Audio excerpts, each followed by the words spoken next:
Hi, this is Yaffi Lvova, registered dietitian nutritionist with Baby Bloom Nutrition. And there's Daniel, and we are broadcasting from the back of my minivan because we just had an awesome time at Musicology in Chandler. And so here we are, and today I'm doing a collaboration with Bracha Copstick RD, and you can head over to her Instagram at BK_RD. Oh, I did that backwards. I had to write it backwards because of Facebook Live. It flips everything. So anyway, today we're talking about baby pouches. So here's the thing. Baby food pouches are super convenient. They're available. You can get them so many different places.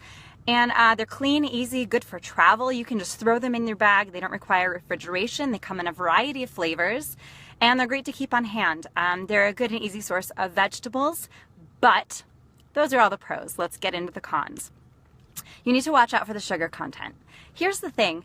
Anything that's going to have fruits and vegetables is going to have some amount of sugar, much like dairy is going to have some amount of sugar because this is naturally occurring. The problem is when you start manipulating the naturally occurring. And well, what do I mean by manipulation?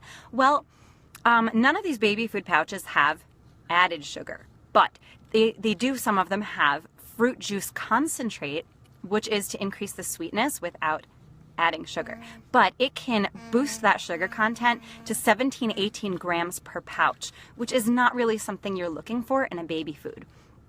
So what you really want to look for is 12 and under grams of sugar. You want to make sure that it's naturally occurring. So you want to look at the ingredients. Where is the sugar coming from? Does it have pear and butternut squash, or does it have orange juice concentrate? You really want to avoid anything that's got a fruit juice concentrate, just because it's really going to contribute that sweetness without the fiber.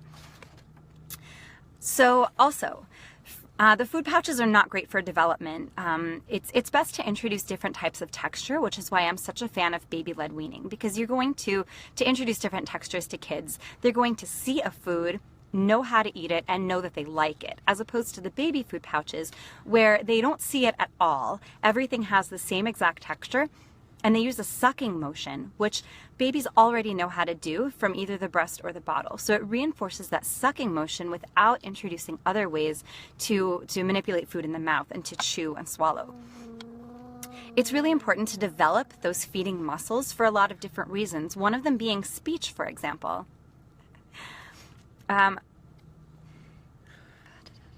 A lot of kids can get stuck on purees if you use purees as a major food source, especially if you're using them from the pouches, because it really limits their motion, it limits the flavors they're exposed to and the textures, and it may be very difficult to transition to other textures and flavors after leaving purees. Exposure, foods are mixed. So like I brought up the butternut squash and pear, those are mixed. So kids don't know the difference between them. It tastes like one big mush, and it's also sweet. All of those purees are sweet, regardless of what specifically is in them. And that is really going to limit kids' exposure. There's nothing wrong with exposing your kids to fruit. It's just that you should introduce them to a variety of different types of flavors. And the pouches really just stick with one general flavor. The pouches can be lacking in nutrition. I mentioned that they are a good and easy source of vegetables, but they are really lacking in fat, which is so important for brain development, and also lacking in protein, unless you're talking about the few pouches that actually contain whole fat yogurt, generally Greek yogurt. Those have a little bit more nutrition. But if you're looking at most of these food pouches, they're really glorified applesauce. Most of them have apple or pear as a major ingredient, and that's really not going to give you a whole variety of nutrition. Also, having so much applesauce can lead to constipation. It is a binding food.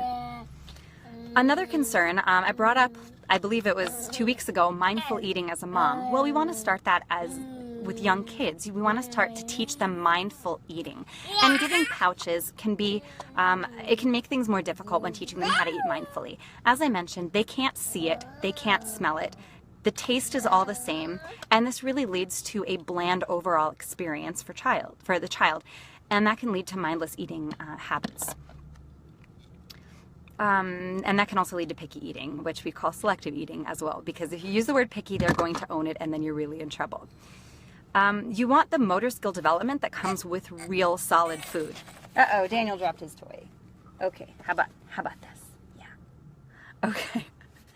It's so important to help develop those motor skills that they get with eating real food. Kids should know what food looks like. I did an nap time nutrition on if you should hide vegetables or not. I believe you should incorporate vegetables in different types of food, but by hiding all of your vegetables in food, you're really depriving your child of seeing what's in front of them and knowing that they like it. So they're not going to be as willing to try something new because although they might like spinach, they've only had it in hidden form, which is really going to inhibit their adventurous nature. Also, there's an increased risk of cavities with the food pouch purees because the purees can sit on your teeth, whereas when you have a food that's got more of the fiber in its natural form, that fiber helps to clean the teeth as you go and you're not going to be as predisposed to cavities. So here are some tips. Expose babies to other textures. Big fan of baby-led weaning, as I mentioned. Offer a variety of textures, colors, flavors. Offer vegetables as a standalone food. Offer fruits as a standalone food because kids really have to see what they're eating and know that they like it. Use pouches as a snack or as emergency supply. You never know when you're going to get stuck in traffic. You never know when something's going to change with your schedule. And these pouches can be a fantastic addition to your diaper bag as far as managing emergencies. But don't make it a 3 times a day type of thing. Have it as a snack rather than a meal. Even when you use the pouches, sit down as you would for a normal meal. That encourages mindful eating. You're going to sit with the child, help them with the pouch, talk to them while you eat, much like you would with any other meal. Be sure to introduce standalone veggies to encourage different sights and flavors, and I mentioned that. And if you want to get a great resource on other supermarket finds, supermarket versus supermarketing, check out BKRD. And in her Instagram profile, the Y is not backwards. That was all me. So there you go. So again, Yaffi Lvova, registered dietitian nutritionist. Come hang out with me at Toddler Test Kitchen, hhcm.org/TTK. Visit me on Pinterest, Facebook, you are there right now, my Instagram, Baby Bloom Nutrition, and work with me one-on-one or in small group to overcome any of your nutrition obstacles between pregnancy and toddlerhood. See you next week.